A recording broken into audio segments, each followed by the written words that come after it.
شب برات بخشش مانگنے کی رات، روزی مانگنے کی رات، مصیبتوں، بیماریوں، پریشانیوں سے، بے اولادیوں سے، اولاد کی نافرمانیوں سے نجات مانگنے کی رات۔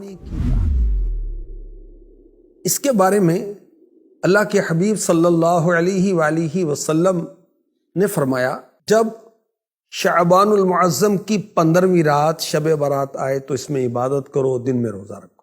بے شک اللہ پاک اس رات سورج غروب ہوتے ہی آسمان دنیا کی طرف نزول رحمت فرماتا ہے اور ارشاد فرماتا ہے کوئی بخشش مانگنے والا میں اسے بخش دوں، ہے کوئی روزی مانگنے والا کہ اسے روزی دوں، ہے کوئی مصیبت میں مبتلا کہ اسے عافیت دوں، ہے کوئی ایسا یہاں تک کہ فجر کا وقت شروع ہو جاتا ہے۔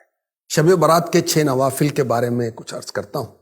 امیر المؤمنین پہلی صدی کے مجدد حضرت سیدنا عمر بن عبدالعزیز رحمۃ اللہ تعالی علیہ ایک مرتبہ شعبان المعظم کی نصف رات یعنی 15ویں رات یعنی شب برات عبادت کر رہے تھے۔ آپ نے جب سر اٹھایا تو ایک سبز پرچہ ملا جس کا نور آسمان تک پھیلا ہوا تھا۔ اس پر پتہ کیا لکھا ہوتا؟ هذه براءة من النار من الملك العزيز لعبده عمر بن عبد العزیز، خدائے مالک و غالب کی طرف سے یہ جہنم کی آگ سے آزادی کا پروانہ ہے جو اس کے بندے عمر بن عبدالعزیز کو عطا ہوا ہے۔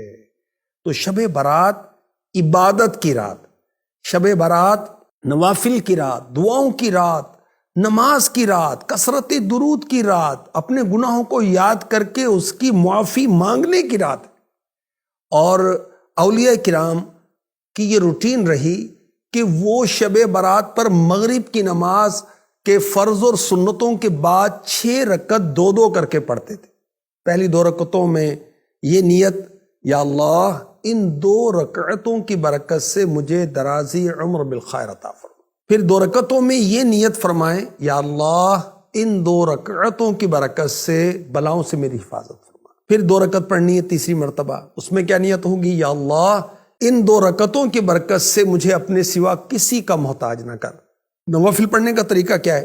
ان 6 رکعتوں میں سورہ فاتحہ کے بعد جو چاہیں وہ صورتیں پڑھ سکتے ہیں، چاہیں تو ہر رکعت میں سورہ فاتحہ کے بعد 3 بار قل هو اللہ شریف یعنی سورہ اخلاص مکمل پڑھ لیں تو انشاءاللہ ہر رکعت میں ایک قرآن پڑھنے کا ثواب، 3 مرتبہ سورہ اخلاص پڑھنے سے ایک قرآن کی تلاوت کے برابر ثواب ملتا ہے۔ اچھا، ہر 2 رکعت کے بعد 21 بار 21 ٹائم قل هو اللہ احد پوری سورت پڑھنی ہے، اور پھر سورہ یاسین، یعنی یہ کر لیں یا یہ کر لیں یہ بھی آپشن ہے، اور دونوں کریں یہ بھی آپشن ہے، اور یہ زیادہ بیسٹ ہے۔